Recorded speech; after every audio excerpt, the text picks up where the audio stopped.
All right. How's everybody doing? We're going to go through a tutorial on how to create a tumbler, a dragon tumbler today. So the first thing you're going to need is a tumbler. Of course, it doesn't really matter what size. This one happens to be a 22-ounce tumbler from Stainless Steel Depot. And next, you're going to need some dragon scales. So the dragon scales that I got off of Etsy. And what I did is I hooked them all together with a straight line that I then welded together so that instead of placing them one by one, I could put them on as a single row. And this would help me get the scales onto the tumblers a lot faster. So I'm just going to measure it here, take a look and see exactly how far around. Looks like we ended up having a couple of extra as we started at the bottom, and we're going to go all the way from the bottom to the top. So now what I'm going to do is I'm going to go ahead and get my double-sided tape. And instead of using a glue or Mod Podge or something like that, just use this double-sided tape to tape the scales to the tumbler itself. Okay, so once I've got the tape on there, then I want to make sure on this first row that we get it down as low as possible, as close to the bottom as possible. We're going to have a little bit of an overhang of the scales on the bottom, so you'll see that here in just a second.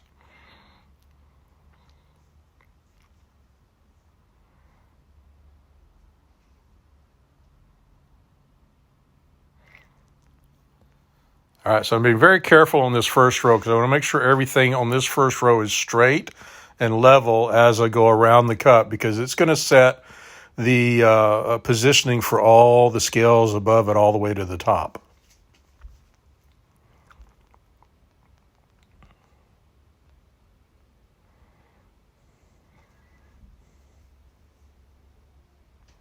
I'm just making sure I'm lining them up pretty good, make sure everything's straight. Clip off the excess. Again, like I said, we usually have about 2 scales left on each row as we go toward the top.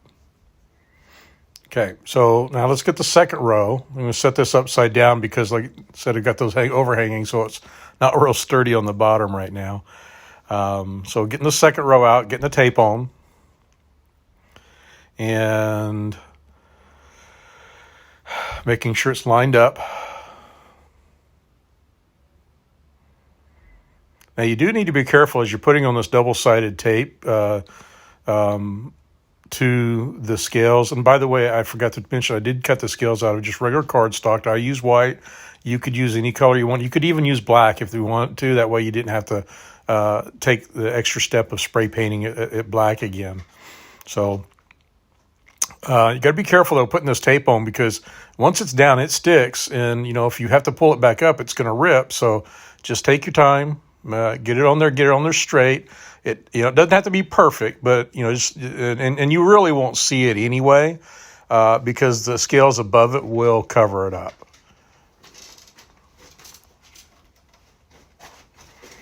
All right.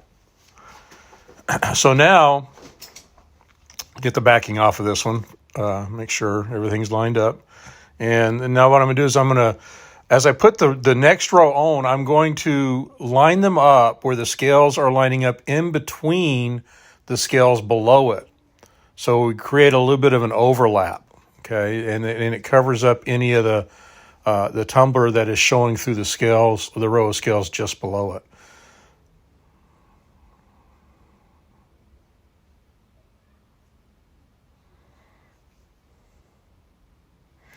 They go a little bit faster after that first one because really all you're doing here is lining them up, making sure they get in between. Now, I did have a couple of these roses as we went up to the thing where they didn't line up real well, so I had to cut the scales apart and move the scales over a little bit so that they lined up better.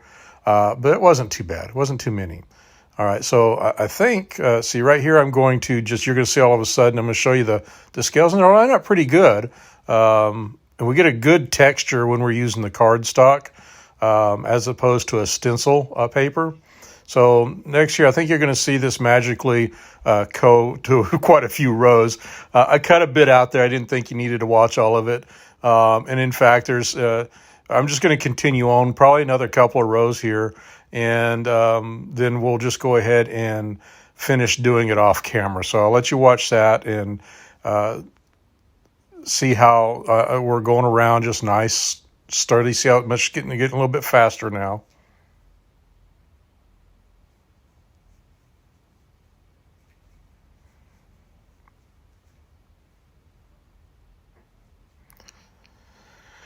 All right, so got these scales on. So what I'm going to do now is I'm just going to continue these off camera, and we'll be back as soon as I get done with that.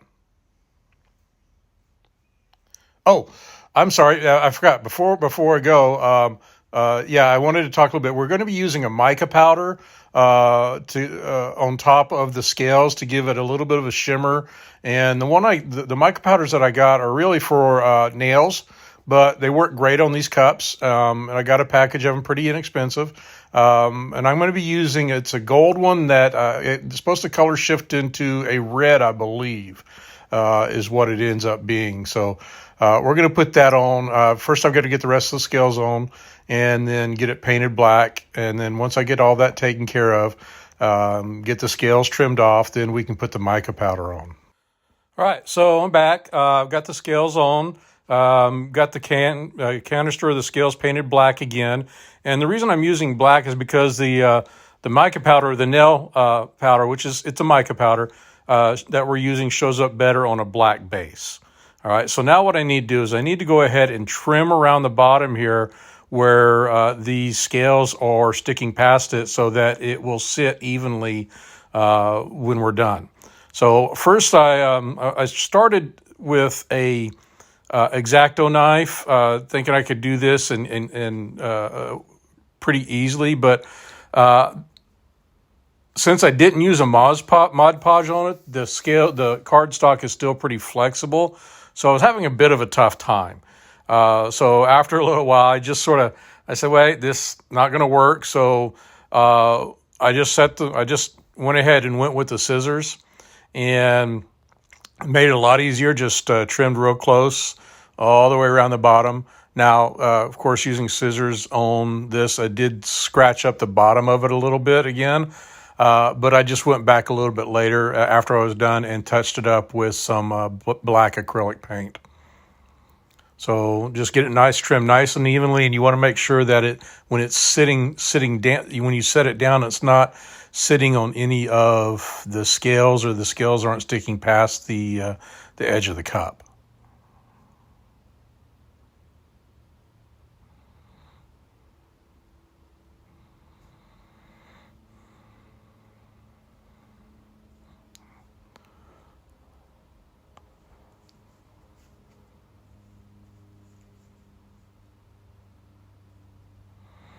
All right, so once I got that down, I did a sit test, make sure it's nice and even.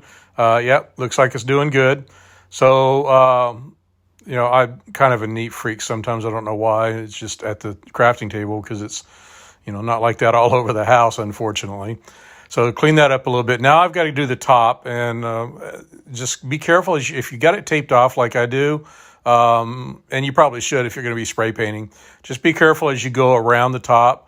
When I did tape this off the spray paint, I got some of the tape back on the scale, so I didn't want to pull any of those off. So again, here I thought, well, hey, let's see if I can do the up here with the scissors instead of the X-Acto knife, and it worked out pretty well.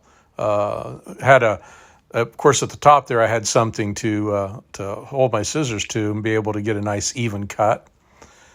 Didn't have to worry about scratching it because this is all going to stay the stainless color once we're done, get it all cleaned up.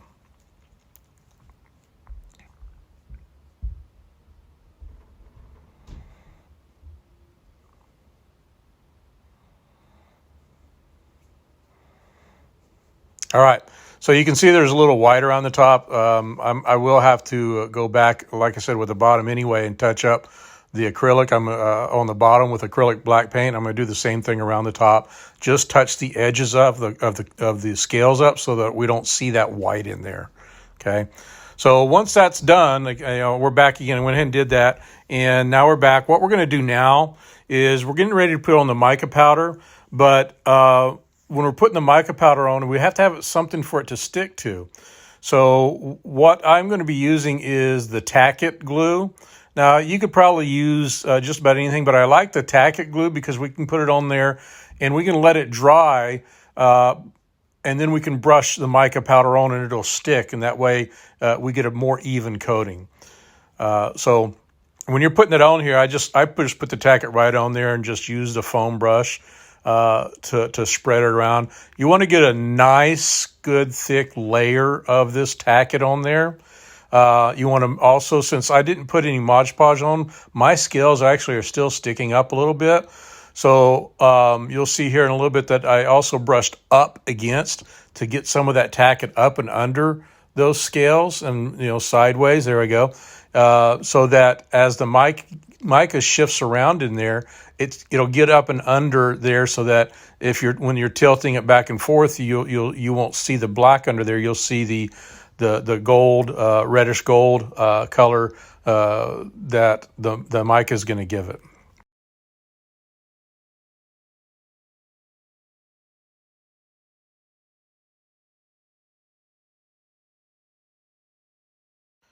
All right, so now that we got the Tack It all on, we're going to give it about 20-30 minutes to dry.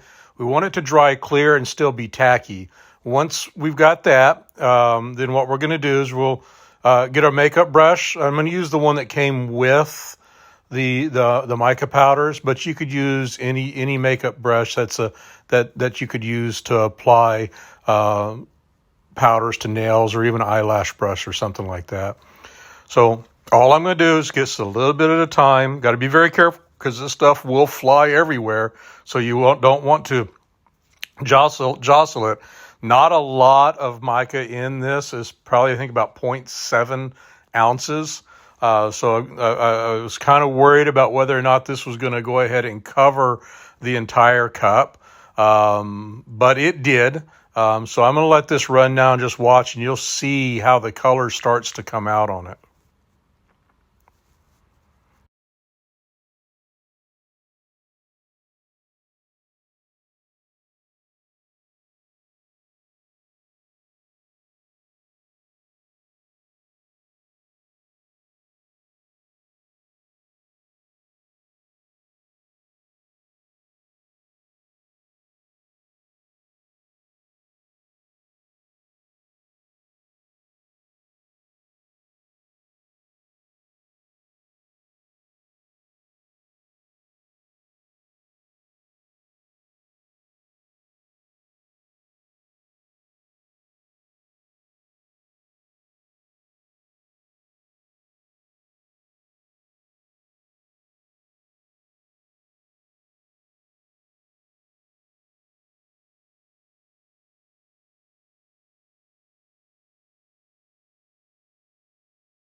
All right, so finished up with the mica. Now I need to seal it with some liquid Mod Podge, let it dry, and then put a couple of coats of epoxy on, which I'll do off camera.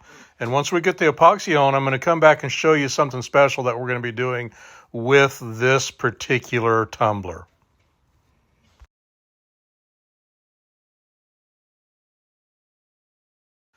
Okay, so I got a couple of coats of epoxy on, got the scales to seal down a little bit.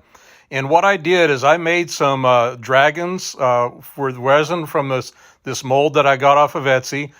Used white acrylic paint and this white glow powder in with the epoxy. I have four of these molds, and so I went ahead and made those up while the epoxy was drying. And now what I'm going to do is I'm going to place these around the top of the tumbler. So what I wanted to do is I wanted to go ahead and sort of rubber band them in to get an idea of where I wanted them to be.